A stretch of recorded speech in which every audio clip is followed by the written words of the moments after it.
Assalamualaikum warahmatullahi wabarakatuh. Kami dari kelompok satu akan mempresentasikan eksplorasi dan analisis data advertising. Eh, Anggota kelompok kami terdiri dari saya sendiri, Azrul Adia Makhluk Purba. Saya Najib Iqbal Hanif, saya Rizky Rizal Malezi. Pada bab ini, kami akan melakukan analisis mengenai data advertising dengan menggunakan 8 macam metode eksplorasi. Yang pertama yaitu summary statistik. Terdapat 9 hal yang termasuk ke dalam summary statistik, yaitu nilai minimum, kuartil 1, kuartil 2, atau median, kuartil 3, min atau rata-rata, standar deviasi rata-rata simpangan baku, variansi, nilai maksimum, dan modus. Kami melakukan dua analisis yang melibatkan dua variabel yang tersedia pada data advertising, di antaranya yaitu variabel age dan variabel daily internet usage. Berikut kami sajikan hasil eksplorasi yang telah kami dapat menggunakan platform RStudio. Jadi di bawah ini sudah ada gambar dari age.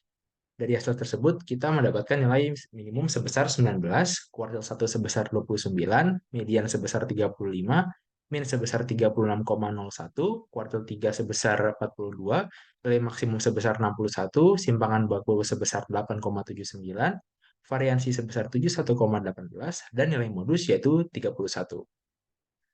Dari hasil ini juga kita dapat lakukan analisis. Yang pertama dilihat dari nilai min, yaitu sebesar 36,1 lebih besar dari modus, yaitu 31. Maka dapat diambil kesimpulan bahwa data condong ke arah kanan atau condong positif, di mana nilai min lebih besar daripada nilai modus. Selanjutnya kita lihat nilai variansi sebesar 77,18 yang relatif tinggi dan jauh di atas dari nilai rata-rata, yaitu 36,01. Nah, hal ini menunjukkan adanya variasi yang besar antara nilai individual dan nilai rata-rata, sehingga data cenderung lebih tersebar. Selain itu, jika kita lihat dari nilai modus sebesar 31, artinya pada data ini kebanyakan orang berusia 31 tahun. Yang kedua ada variabel dari internet usage. Dari hasil tersebut, kita mendapatkan nilai minimum sebesar 104,8, kuartil 1 sebesar 138,8, median sebesar 183,1, min sebesar 180, kuartil 3 sebesar 218,8, nilai maksimum sebesar 270, simpangan baku sebesar 43,90, variansi sebesar 1927,41, dan nilai modus yaitu 167,22. Dari hasil ini juga dapat kita lakukan analisis. Yang pertama, jika kita lihat dari nilai min sebesar 183,1 lebih dari modus, yaitu sebesar 167,22, maka dapat diambil kesimpulan bahwa data condong ke arah kanan atau condong positif, di mana nilai min lebih dari nilai modus. Selanjutnya, jika kita lihat nilai variansi sebesar 1927,41 yang tinggi dan jauh di atas dari nilai rata-rata sebesar 180.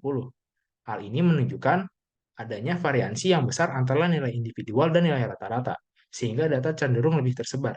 Selain itu, jika kita lihat dari nilai modus sebesar 167,22, artinya pemakaian internet yang paling banyak orang gunakan sebesar 167,22.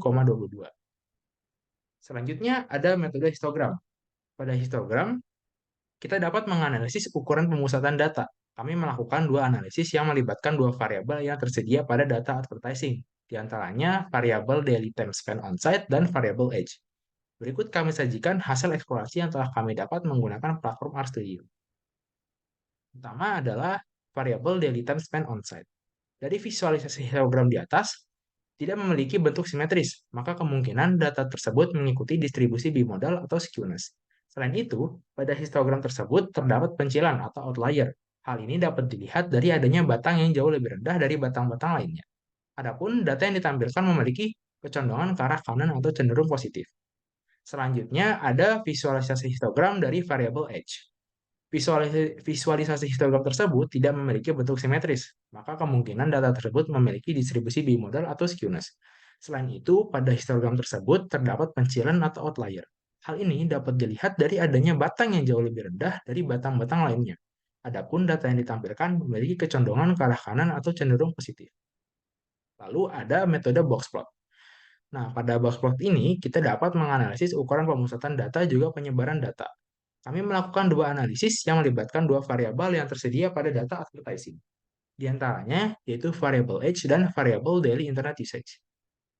Nah, yang pertama ini ada gambar box plot dari variabel age. Nah, dari box plot tersebut kita dapat menentukan salah satu ukuran pemusatan data, yaitu median yang bernilai 35. yang berarti mempresentasikan sentral atau pusat data dari variabel edge. Selain itu, kita juga dapat menentukan ukuran penyebaran data berdasarkan nilai interkuartil. Pada gambar tersebut, didapat nilai interkuartilnya yaitu 42 dikurang 29, yaitu 13, yang mana nilai ini bisa dibilang relatif kecil, sehingga dapat disimpulkan bahwa penyebaran datanya pun tidak terlalu besar. Lalu, box plot dari variabel daily internet usage. Dari box plot tersebut, kita dapat menentukan salah satu ukuran pemusatan data, yaitu median, yang bernilai 183,1 yang mempresentasikan sentral atau pusat data dari variabel edge. Selain itu, kita juga dapat menentukan ukuran penyebaran data berdasarkan nilai interkuartil. Pada gambar tersebut didapat nilai interkuartilnya yaitu 218,8 dikurang 138,8, yaitu 80, yang mana nilai ini bisa dibilang relatif besar sehingga dapat disimpulkan bahwa penyebaran datanya pun lumayan luas. Selanjutnya akan dipresentasikan oleh Najmi Iqbal Hamid. Baik, Bismillahirrahmanirrahim. Assalamualaikum warahmatullahi wabarakatuh. Perkenalkan, nama saya Najim Iqbal Hanif. Saya akan menjelaskan metode selanjutnya, yaitu diagram garis. Pada diagram garis ini, kita dapat menganalisis tren dan juga dapat menentukan nilai puncak. Kami melakukan dua analisis yang melibatkan dua pasang variabel yang tersedia pada data advertising, di antaranya adalah variabel timestamp dengan daily internet usage dan timestamp dengan daily time spent on site. Nah, berikut kami sajikan hasil eksplorasi yang telah kami lakukan pada RStudio.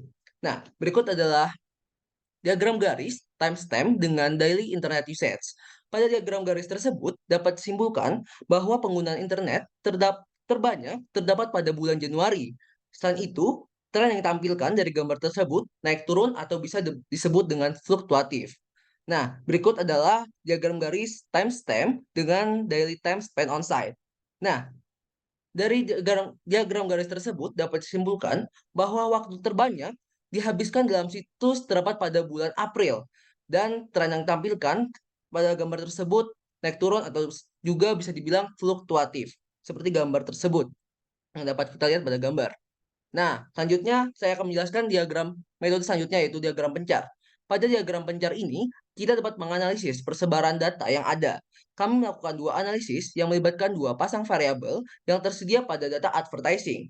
Di antaranya, variabel daily time spent on site dengan ads dan daily internet usage dengan ads. Nah, berikut kami sajikan hasil eksplorasi yang telah kami lakukan dengan menggunakan platform RStudio. Nah, di sini bisa kita lihat ini adalah gambar dari diagram pencar dengan variabel daily time spent on site dengan ads. Nah, dari gambar tersebut dapat disimpulkan bahwa penyebaran data terbanyak terdapat pada rentang 70 sampai 90 variabel daily time spent on site dengan rentang 20 sampai 40 variabel ads. Dan jika lebih diperhatikan lebih simak lagi, terdapat pencilan atau outlier pada data tersebut. Pada gambar ini di sekitar 60 ads gitu.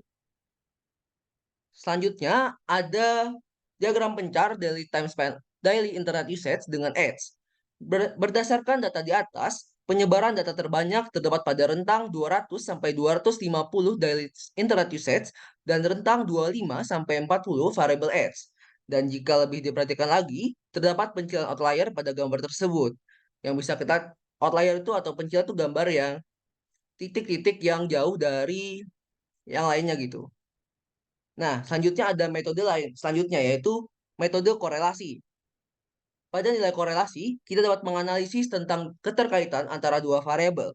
Kami melakukan dua analisis yang melibatkan dua pasang variabel yang tersedia pada data advertising. Di antaranya, variabel daily time spent on site dengan ads dan daily internet usage dengan ads. Berikut kami sajikan hasil eksplorasi yang telah kami lakukan dengan menggunakan platform RStudio. Nah, kita telah mencoba daily time spent on site dengan ads. Berikut adalah hasil yang kita dapatkan dari RStudio. Dari hasil perhitungan tersebut dapat disimpulkan bahwa korelasi yang didapatkan itu negatif lemah antara variabel daily time spent on site dengan ads. Karena nilai korelasinya di sini kan minus 0,33. Berarti dia berada pada rentang range min 0,5 sampai 0 gitu. Artinya dapat berdasarkan penjelasan yang telah Ibu jelaskan sebelumnya, ini termasuk ke korelasi negatif lemah gitu. Selanjutnya ada variable daily internet usage dengan age. Nah, dari yang telah kami lakukan, dapatkan hasil korelasinya adalah minus 0,36. Nah, dari perhitungan yang telah dilakukan, dapat disimpulkan bahwa korelasi ini dapat dikatakan negatif lemah karena dia berada pada rentang min 0,5 sampai 0. Artinya sama gitu ya. Yang sebelumnya juga sama-sama negatif lemah gitu. Nah, untuk selanjutnya, metode-metode selanjutnya akan dijelaskan oleh Rizky Riza Fahrezi. Rizky Rizky Riza Fahrezi, saya silakan. Oke. Di sini saya akan menjelaskan dua metode terakhir, yaitu yang pertama ada uji koefisien korelasi. Uji koefisien korelasi ini dapat kita gunakan sebagai pertimbangan dalam pengambilan keputusan untuk menerima atau menolak H0, yang mana H0 itu pernyataan awal yang diasumsikan benar, dan H1 itu pernyataan yang berlawanan dengan H0. Kami melakukan dua analisis yang melibatkan dua pasang variabel yang tersedia pada data advertising. Di antaranya adalah variabel daily time spent on site dengan age dan daily internet usage dengan age.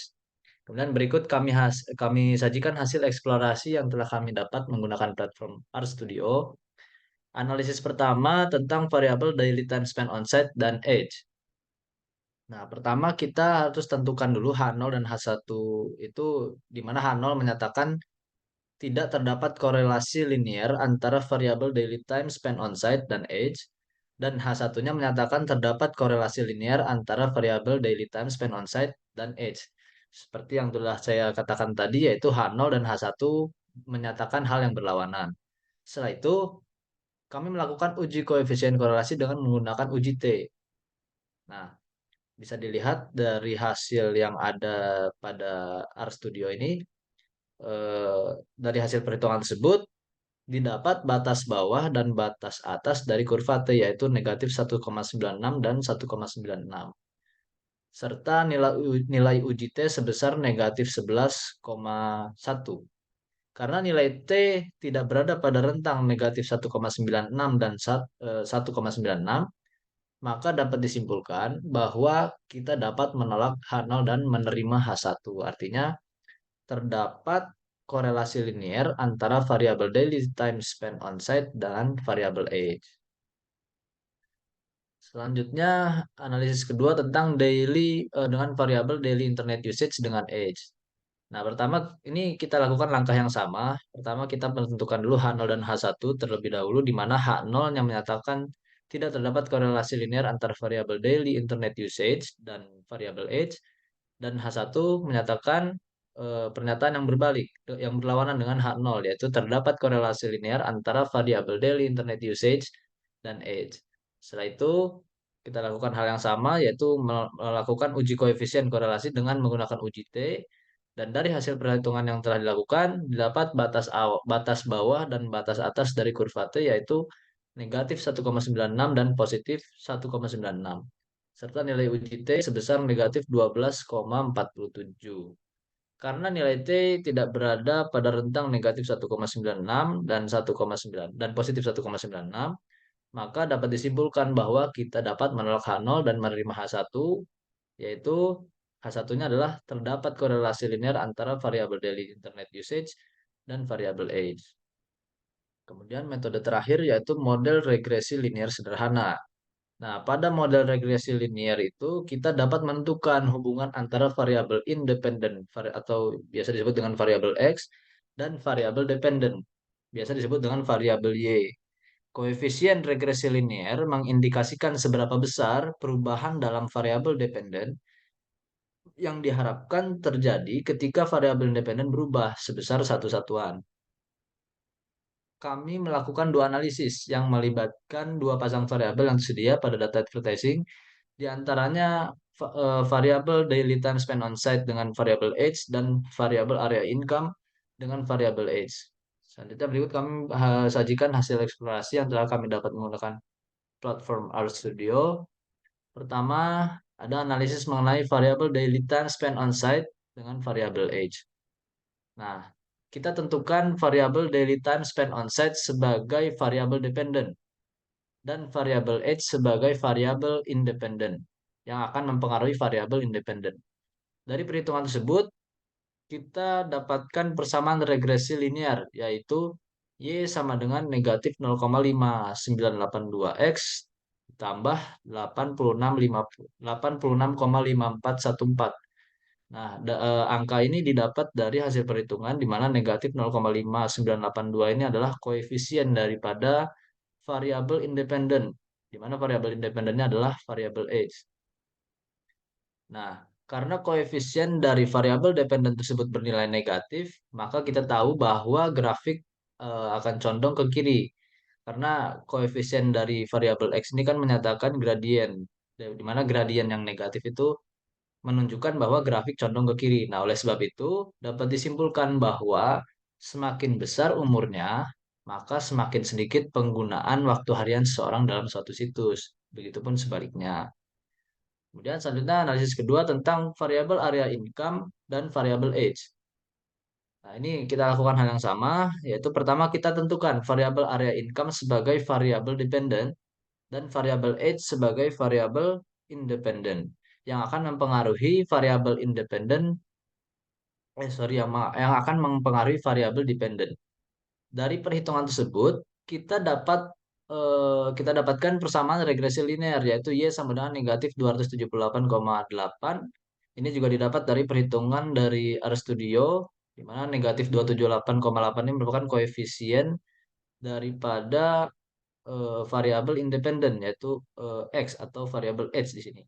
Ini ada yang kurang, di sini harusnya ada variabel X di sini ya. Ditambah 65.040. Nah, dari perhitungan tersebut kita dapatkan karena koefisien dari variabel dependen tersebut bernilai negatif sama seperti sebelumnya, yaitu karena koefisien dari X itu kan menyatakan gradien dan gradien negatif dan nilai gradien yang negatif itu menunjukkan bahwa grafik condong ke kiri. Oleh sebab itu dapat disimpulkan juga bahwa semakin besar umurnya, maka semakin sedikit pendapatan dihasilkan dalam perharinya, begitupun sebaliknya. Nah, kesimpulannya apa? Berdasarkan hasil pembahasan di atas, dapat disimpulkan bahwa terdapat beberapa metode yang bisa dilakukan untuk mengeksplorasi dan memvisualisasikan data. Setelah itu, kita juga dapat menganalisis data yang telah divisualisasikan tadi, serta menarik kesimpulan sehingga data tersebut bisa dimanfaatkan sebagai prediksi ataupun bahan pertimbangan lain untuk mengambil suatu keputusan. Mungkin sekian dari kelompok kami. Terima kasih atas perhatiannya. Semoga bermanfaat. Assalamualaikum warahmatullahi wabarakatuh.